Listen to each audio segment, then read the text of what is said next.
Hey guys, I'm here with a special guest, Nate. We're out here in Kailua at one of his flips. We met at Future Flipper at one of Ryan Panetta's events. And today we're going to be talking a little bit about his journey in real estate investing, how he went from being an electrical engineer of 6 months into real estate investing full-time, owning his own solar construction and roofing company, and also how he runs a Turo business and does crypto as well. So Nate, to start us off, man, first off, thank you for having me here in your beautiful flip that you guys have that you're doing right now. Yeah, thanks for coming, man. Yeah, man, thank you. It's always a beautiful time in Hawaii. I've definitely got to come out again next time. Why don't you just share a little bit about who you are, where you started from, and how you got into investing?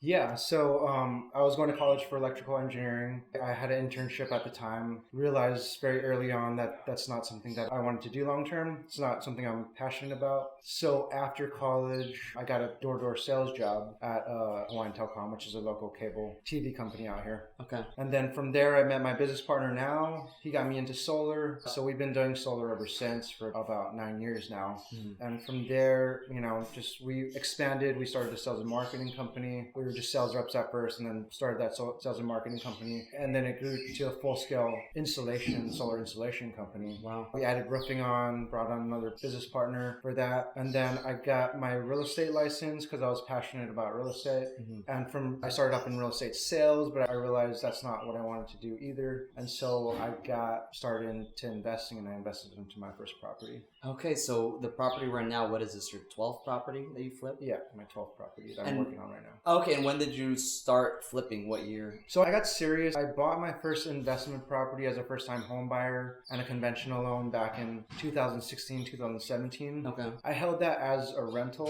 and I just house hacked it. I split it up into 4 different units. I was making pretty good cash flow, but decided to sell that at the beginning of 2020, right before the pandemic hit. Got it. So it's been about 2 years now since I've really gotten serious about real estate investing. So full-time into real estate investing about 2 years now. Yeah. Okay. And within the 2 years, so a lot of people are starting to become investors, including myself. I do video production full-time, transitioned out of the military after 10 years, and now I'm, learning the investing side of the house. So it's an honor to learn from you right now, and, mentorship and seeing firsthand, like, what it takes to flip this property. Because there's construction workers here, they're working on the property and just seeing what they're doing and stuff. But for someone new getting into investing, what is one piece of advice that you can offer to them, that if whoever's watching, like, hey, I wish I knew this before I became an investor, but if I'm sharing with you now you know?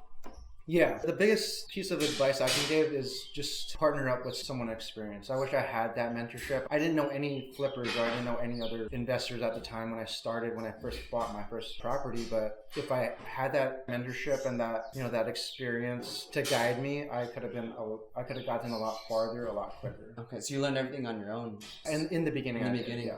And then now, so who's your biggest mentor now? And so why? Now I do have a developer that mentors me. He does a lot of developments on all islands in Hawaii, Ernesto, and I am taking courses. So I invest at least $20,000 to $30,000 a year into real estate courses. Education, yeah. Continuing to get a better understanding of how people starting out with investing and what they can do to, mitigate some experiences that might be hard for them. For you, when you came into real estate investing, did you have a lot of capital coming in? Or like, what if someone comes in without any cash? Is it possible for them to flip? It's definitely possible. I saved up money for my first investment property. I put 3% down on a home because I was a first-time home buyer. But it's definitely possible with no cash. You can bring other skills to the table, and just working underneath an investor and offering your time and services would be one benefit. Okay. Another huge benefit is finding a deal, and there's courses on that, and we can get more into that in a different video. But finding a deal is a huge value because that's one of the hardest parts of the investment property. Mm-hmm. The investment process is to finding an off-market property, or even a property on the MLS for all the realtors out there. Okay. Yeah, and I keep hearing that a lot from a lot of the successful investors is it doesn't matter where the money is, because when you find a good deal, the money will come. Going into finding deals, I know we're going to talk a little bit more about how to find deals in a different video, but what is one way you're finding deals? Like, how do you find a good deal?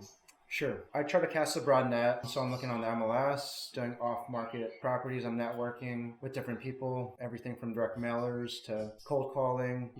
In Hawaii, you really need to hit all the different channels of marketing that you can to find a deal. And what has been your most successful, lead gen platform for getting a deal or finding a deal? Right now, it's been the MLS and networking. Okay. And then what does that process look like when you find a property on the MLS? Do you reach out to like the listing agent and then you negotiate with them? Like what does that look like for someone watching this that's brand new? Sure. So I have my real estate license, and that's the reason why I got my real estate license is because I wanted to get into investing. Yeah, I was just submitting an offer and then reaching out to the listing agent, having a conversation with them to see if your offer works, and going from there. Okay, got it. So the property we're in right now, how much did you acquire this property for? What are we looking at for the ARV? And then how much did a lot of the construction costs for this? So I bought this property off market for $1.13 million. I'm going to invest about $300,000 into the property, maybe a little more. We'll see. I'm trying to get a pool in there.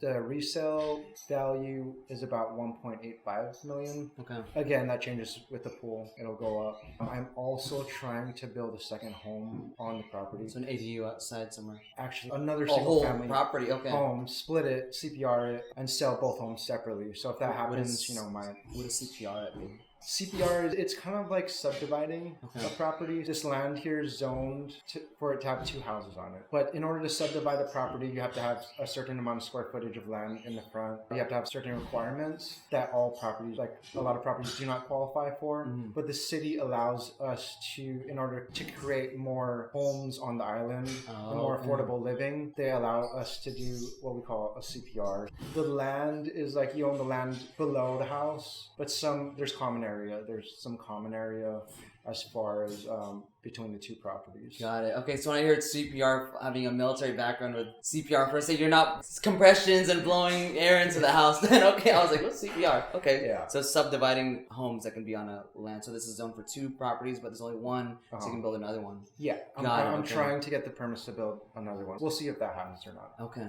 Well, and then that would raise the value, and then also you'll have 2 flows of income instead of just one. Yeah, then the value of the properties go up by a huge amount. Okay, as you guys can see, in investing, you got to be creative and think outside of the box to really get the most bang for your buck for one property. So looking at this property, a lot of the renovations that have to be made here, what renovations need to be made here? And when you first came here, how did you assess that, okay, I need to do this, got to do that, this is how much it's going to cost? Like, what's the thinking process behind that? Sure. Just looking at a lot of properties, I kind of have the numbers dialed in pretty well, but I did bring my contractor here to make sure that there was nothing unforeseen or no hidden costs. So this project required a lot of work because it has been going on and deteriorating for a while. Like the deck was rotted out, and then the deck below was also rotted out. But it's pretty much a cosmetic flip. We're ripping everything out and then just putting it back. We're not really changing any walls around. It's a big project, but it's not super complex. Okay. So I hear a lot, it's like putting lipstick on a pig, right? If it's just cosmetic. Yeah, right. Okay. And from the 12 flips that you've done, what's the hardest rehab that you've had to do, or I guess the most cost-intensive one? That would have been an extension. We are doing a new build on Kauai right now with my developer partner. That's going to be the biggest rehab budget, but the second largest one would be an extension. I took a 1,000 square foot home. I had to jack it up, change out all the foundation, and then extend it 500 more feet. Oh, wow. And just remodeled 1,000 square feet. And yeah, I turned 1,000 square feet into 1,500. Got it. So I remember we were talking off camera that you didn't have a background in construction or rehabs and all this. How did you learn that, hey, let me add an extension, or let me add another home on this property to raise the value? How did you learn that? Like, was it just YouTube Academy or from the mentors? Like, how did you learn that?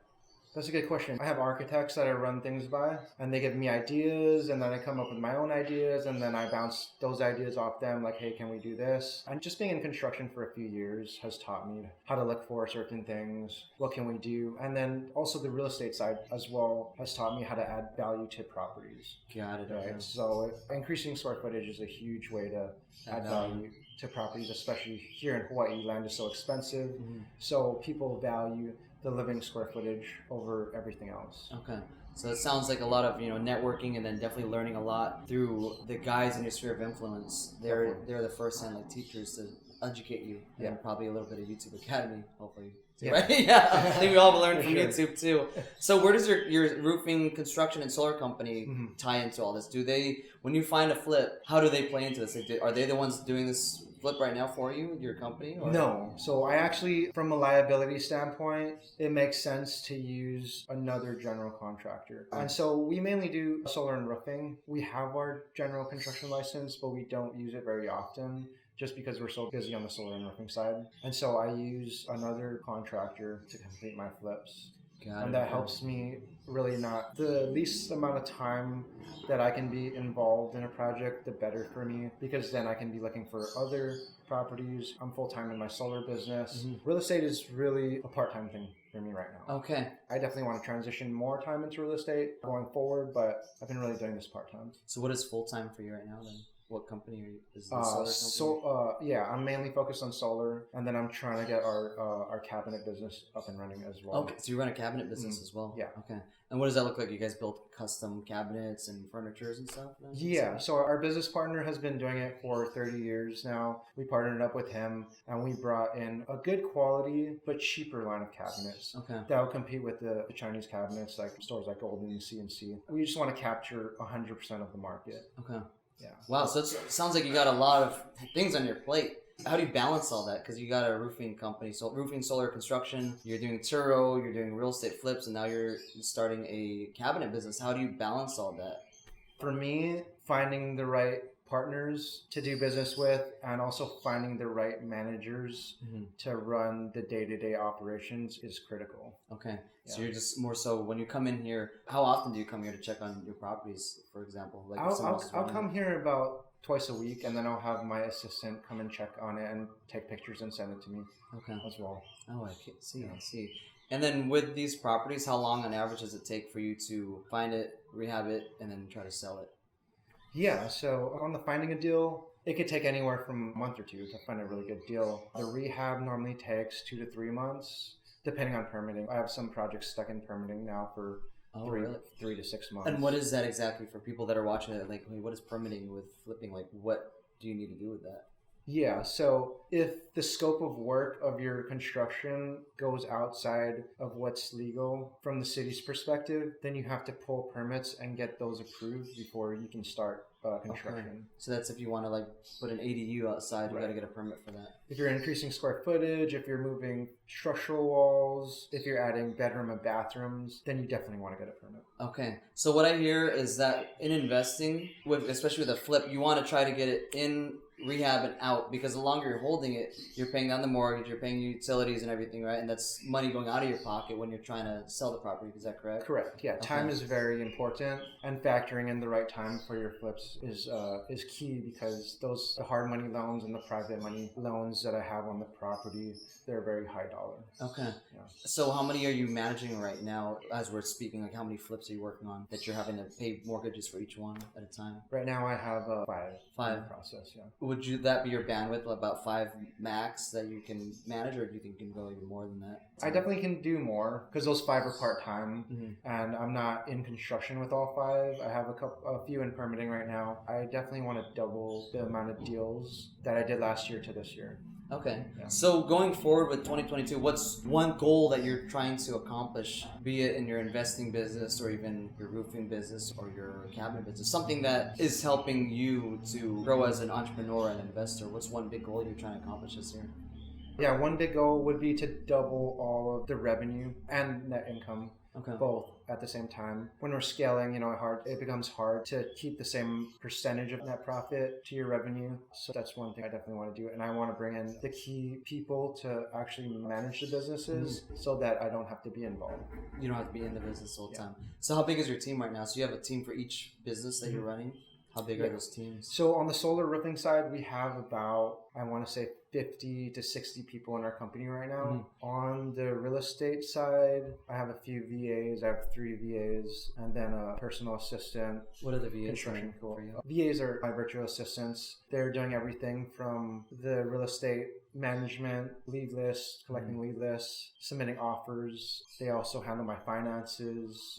So any day-to-day tasks on the real estate side are handled by them. And then I have my construction crew handling that side. I have my architect, I have my interior designer. So I'm really just connecting all the pieces, and then my team does most of this. Got it. So you're connecting all the pieces, putting people where they need to be at. Correct. Okay, and the VAs free up a lot of your time too. They do. Okay. Yeah. That's something that with Ryan's podcast that I've been listening to with him a lot is You want to find those $5 an hour tasks that you can delegate, because when you're doing that, spending time getting groceries, spending time getting gas, or I mean, I still charge my car. I won't send someone to charge my car, maybe in the future. But just those tasks that you can delegate, it'll free up a lot of your guys' free time. And I think that using VAs is very important to scaling any business. Going forward, like, how did you find these people, these skilled subject matter experts for each position? Like, what does that process look like for you? Yeah, it's a lot of posting ads out there, interviewing people. I think hiring is a skill that you can learn, and there's training out there, courses out there to how to hire people better. I struggled in the beginning, like everyone else. I hired bad people that contractors that would rip me off or do a bad job and just disappear. Okay. So I had to go through those growing pains, but I got a lot better. I think there's still a lot of room for me to improve, but I think I'm pretty good at hiring and weeding out the bad from the good. Apples. Good. Yeah. Okay. So talking about bad, what is one of the craziest or biggest hardships within your real estate journey that you've learned the most from, if you don't mind sharing that with us? Sure. So I think it was on my first flip, because I didn't really have any training or mentorship, or I didn't know anything about construction. I trusted people. I thought they had my best interest as far as contractors. I thought they could do good work. And they were actually referrals from other people. So you trusted them already? Yeah, and I took a look at their work. So I thought, hey, like, their work is good, quality is good. They seem like honest people. They ended up ripping me off, doing a bad job. Okay. And then when I asked them to come back and fix it, they just disappeared. Oh, just ghosted you. Yeah. This is after you paid them too. It's after I paid them, yeah. So the job didn't get done to fix. So they fixed it, but they didn't fix it to the level you wanted it fixed. There was something's messed up still. Correct, yeah. They did not do the work properly. Okay. So I had to hire someone else to redo it and then pay double on that. So how much did that learning experience cost you, if you don't mind me asking? Yeah, on the first deal, I'd say I probably lost about $50,000. Wow. Yeah. Okay. So as you guys can see, real estate investing, it's not always glamorous. There's a lot of risk involved, but without risk, high risk, high reward. Right. But just definitely be prepared for that if you guys are going to be going into investing, and definitely have those support systems in place. Because I'm sure when that hit 50K hit you, how did that make you feel? Like, did you go through a point where like, oh fuck, I'm depressed, I don't want to do this anymore? Like, how did you keep going after getting a hit like that? Yeah, so the deal I profited on, but it's just the construction that I lost the $50,000, or I could have saved $50,000 on had I hired the right person, right? Okay. So yeah, it was a bad feeling. It was a tough pill to swallow, but I was like, all right, I just focused on the big picture. Like, okay, if I complete this, I might have lost $50,000 on the construction, but I'm still up as far as my equity in the deal. And when I go to sell, I can still make a profit. So I just focused on that. It was a learning experience. I chalked it up as a very expensive education. Yeah, tax write-off too, right? Yeah. Education, tax write-off. Okay. I guess one good topic to talk about before we close things out is taxes. How does that affect you with all of your businesses? You have, 5 businesses? Mm-hmm. Do you have an accountant for every single business that manages your books? And like, why is that important to have someone to manage your books? Sure. We have an in-house accountant that helps us record expenses, a couple bookkeeper VAs that help us log things, and then, track receipts and things like that. And then we have our high-level CPA that gives us tax advice, how to save, how to allocate things, how to structure companies. So those are all important. You really want to find that really good high-level CPA. Mm-hmm. He's the most important piece of your puzzle. And then from there, you can work on hiring, the lower level day-to-day people. Okay. Accountants. So hire an accountant first. Yeah. That's what I'm hearing from a lot of people. Is hire an accountant. Sure. It's a good one.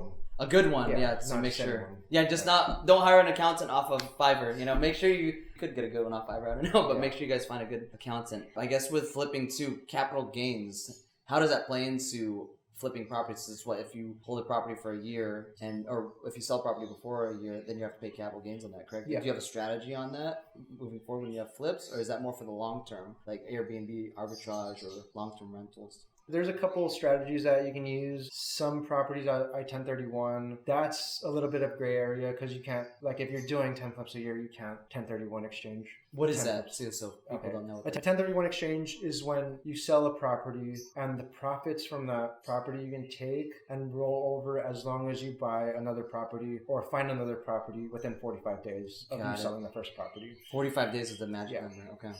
And so the profits that you make from that sold property are not taxed because you're acquiring another property and you're putting your money into that property. And it has to be a higher value property, like more expensive than the last one? Yeah, equal or higher value. So if this property, for example, was 200K and you made 100K on it, so you sold it for 300, let's just say 100 flat, right. You would have to find a property at 300K or over 300K to Correct. 1031 exchange it, yeah, without paying taxes on it. You have to identify it within 45 days, and I think close on it within 6 months. Okay. And do you do that for every single flip, like I do not. 1031? Oh, you No, don't? Okay. no. I just select properties that qualify. I talk to my CPA. We come up with a good strategy for every single property. Another way is to just hold the property and rent it out. In that strategy, you get appreciation, you get deep appreciation, you get the loan pay down from your renters paying the mortgage, paying the rent, and you paying the mortgage. You actually get 4 tax benefits. Okay. Can I do that over? Yeah, we can go if you can figure it out right now. All right, yeah. But no, taxes is very important. I mean, I think if you're not focusing on your taxes and you're doing all these flips, you might be losing money too, right? Definitely. And then the IRS is going to come after you if you're not paying your taxes. There's Yeah. 2 things that are certain in life, like death and taxes, and you guys don't want to not pay your taxes. Yeah. I guess to close things out, we had a really good conversation. I learned a lot. I think a lot of people watching this learned a lot. What is one piece of advice? I know we already had talked about for new investors that are moving forward that want to become a flipper.